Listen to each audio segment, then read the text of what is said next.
Hello tout le monde, c'est Clafé, j'espère que vous allez bien.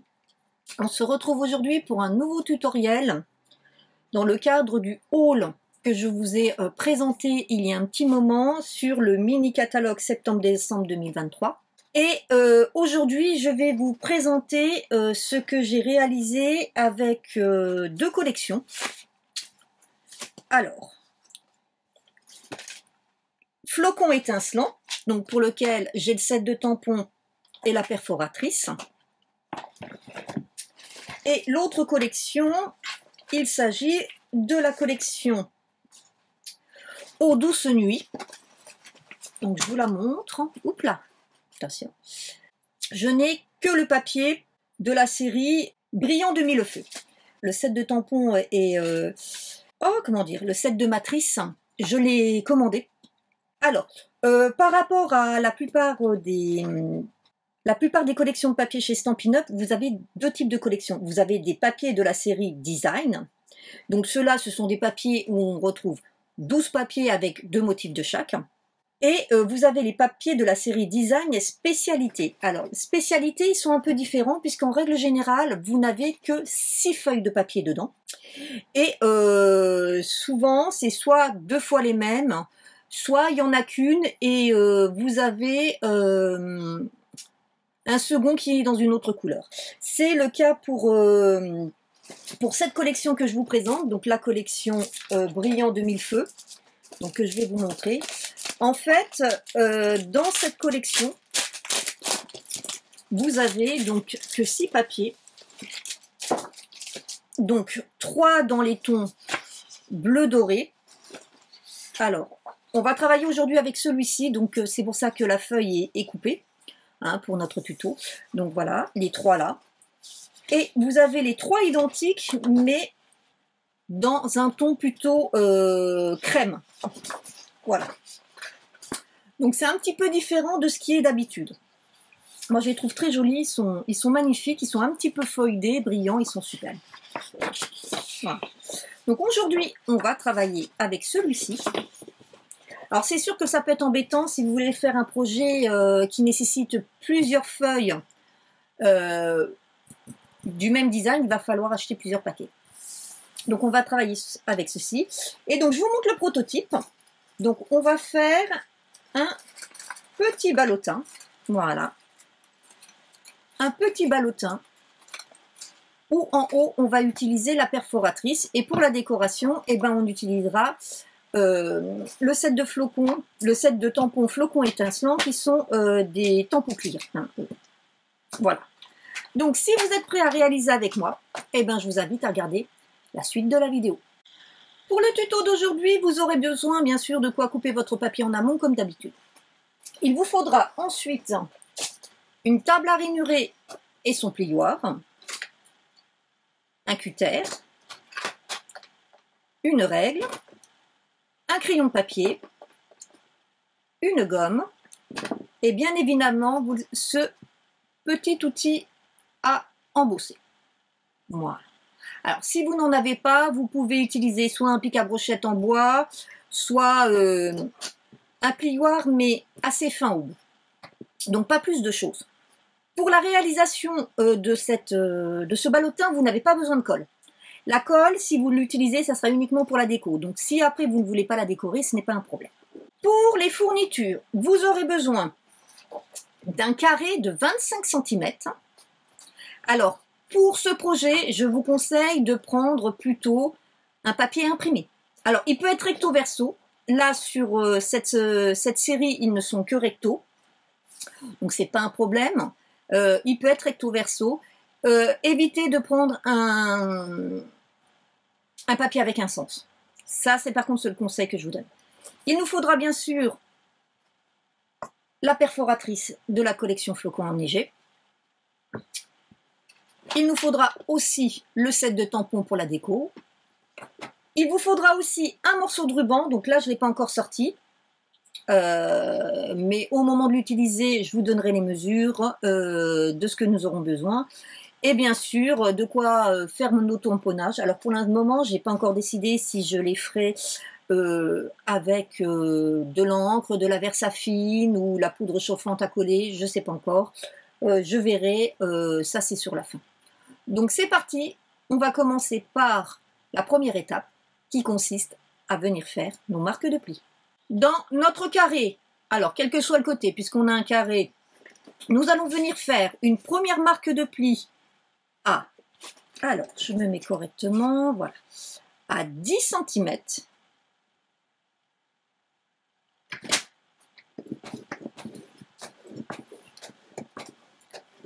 Et une seconde à 15 cm.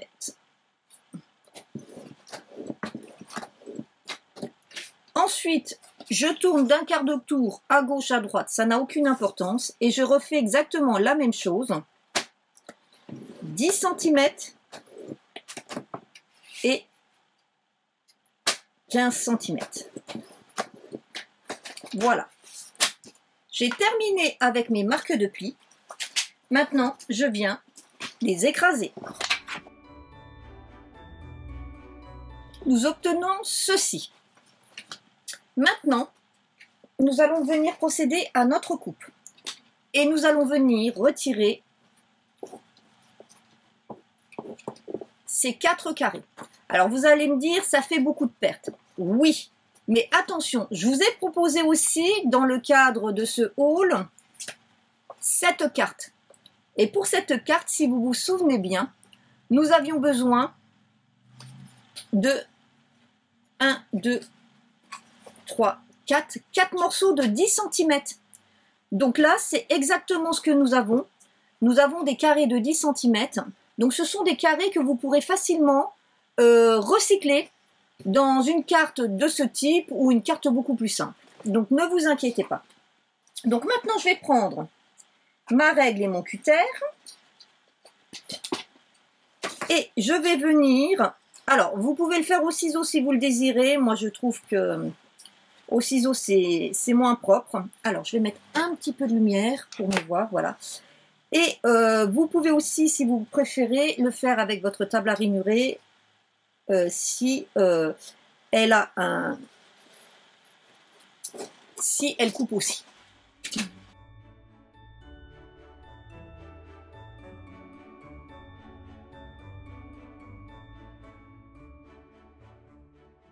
Voilà, donc ces 4 morceaux, on les garde précieusement de côté.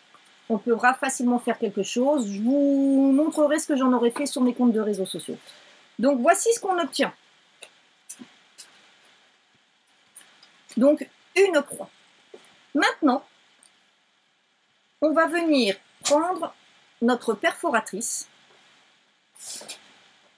et on va venir y glisser jusqu'au bout. Voilà, comme ceci. Et une fois que c'est fait, on vient appuyer. Donc voilà ce qu'on obtient. Et on fait ça pour les 4 côtés. Donc vous voyez, c'est très facile. Alors, petite info. Si vous souhaitez adapter ce tuto et le faire à d'autres dimensions. Première chose, au niveau de la longueur de mes bandes, pas en dessous de 10 cm. Sinon, vous n'arriverez pas à aller jusqu'au bout. Deuxième chose, 5 cm, c'est la largeur, puisque c'est la largeur que vous avez ici. Alors, par contre, j'ai oublié une étape avant de perforer, donc on va la faire quand même. Donc, on va venir prendre sa règle et son crayon de papier, et on va venir depuis le bas faire un repère à 4 cm à gauche et à droite pour toutes.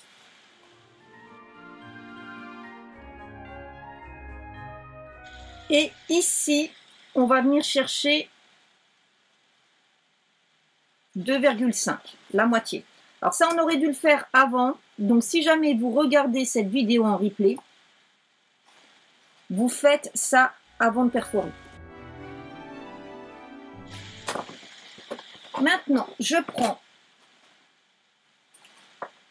mon outil d'embossage et je viens réunir ces points ensemble.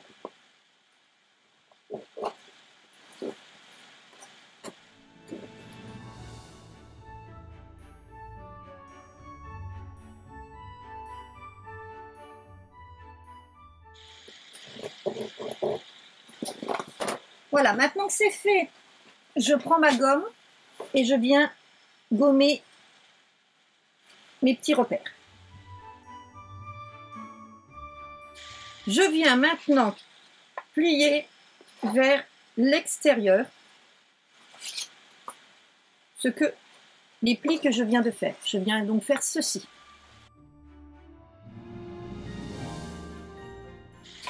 Voilà, maintenant que c'est fait, il ne me reste plus qu'à venir fermer ma boîte avec un morceau de ruban et voici ce qu'on obtient. Vous voyez, un petit ballotin facile et rapide avec très peu de choses.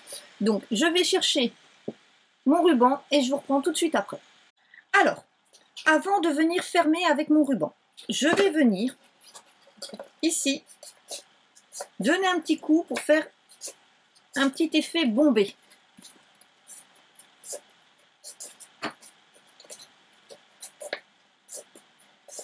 Et je m'arrête ici. Voilà. Voilà, puisque quand on fermera, ça fera un petit effet vraiment ballotin. Alors, nous allons utiliser pour fermer les trous ici. Vous voyez ces petits trous-là. Nous n'allons pas utiliser le milieu ni les trous là. Ce qui veut dire qu'il va vous falloir quelque chose d'assez fin, plutôt type cordelette. Alors, il est clair que le ruban de la collection est magnifique, mais il va être trop large. Donc moi, je vous conseille plutôt de prendre les cordelettes sobres élégantes qui sont dans le catalogue annuel, qui iront beaucoup mieux. Et donc là, vous allez voir, c'est très simple. Vous prenez votre cordelette, vous allez passer dans le premier trou. Alors,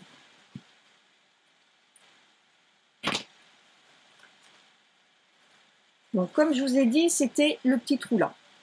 Ensuite,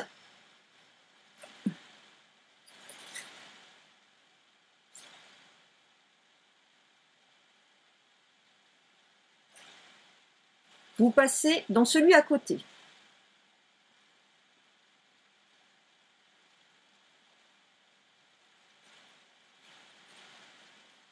Hop.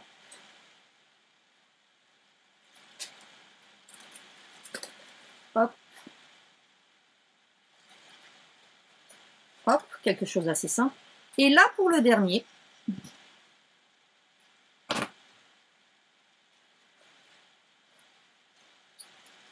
vous faites en sorte qu'elles viennent toutes les deux à l'extérieur. Donc, ce qui veut dire que ici,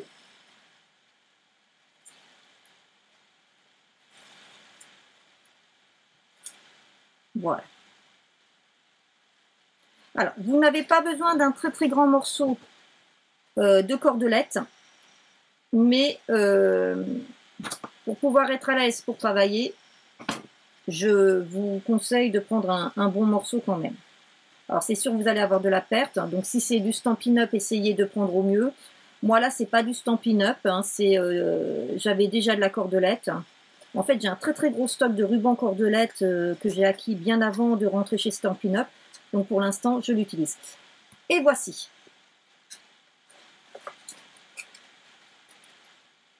Je n'ai plus qu'à faire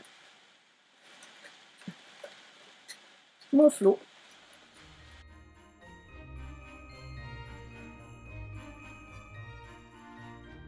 Et mon petit ballotin est terminé. Alors, ce ballotin, il peut vous servir soit à mettre par exemple Ferrero Rocher, Of Kinder, même en photo fort. Vous voyez, un petit ballotin, tout simple. Il peut même aussi mettre des dragées pour Noël. Il suffit après, hop, de l'ouvrir de cette manière. Et voilà. Alors, ce que vous pouvez faire aussi, si vous le désirez, c'est vous pouvez venir coller les deux côtés là, ensemble, et faire en sorte d'ouvrir comme ceci. Là, c'est un choix, je dirais, complètement personnel. Voilà, il ne me reste plus maintenant qu'à venir finir la décoration. Donc, ce que je vais faire hors caméra, et puis je vous montre ensuite le résultat final. Donc voici, mon petit ballotin est terminé. J'ai utilisé donc pour la décoration Au niveau du set de tampons, j'ai utilisé donc ce tampon là et celui-ci, le pour toi. Et en fait, mon tampon, je suis venue de flocons l'embosser avec ma Versamac et avec ma poudre embossée Gold de chez Stampin' Up. J'ai utilisé mon Stampin' Pad bleu nuit pour venir mettre mon pour toi. Et voilà. Donc quelque chose, hop là, c'est pas grave, d'assez simple. Alors, je vais essayer de voir avec la lumière si je peux vous trouver quelque chose d'un peu mieux.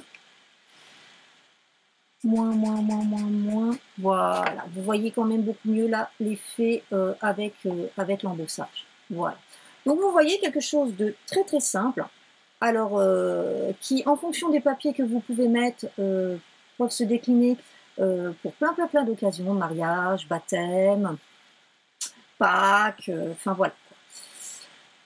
Donc, et puis surtout très rapide à faire avec très peu de matériel. Donc, nous avons utilisé, je vous rappelle, ces collections pour réaliser notre petite boîte, notre petit ballotin. Ben écoutez, j'espère que ce petit tuto vous aura plu. Si c'est le cas, n'hésitez pas à me mettre un petit pouce en l'air. N'hésitez pas à me poser vos questions dans les commentaires. Comme d'habitude, je vous mets dans la barre d'infos la liste de tous les produits Stampin' Up que j'ai utilisés. Et je vous remets aussi le lien de la vidéo pour aller revoir le haul en relation avec cette vidéo. En attendant de vous retrouver, je vous souhaite une bonne journée et je vous dis à très bientôt. Bye bye!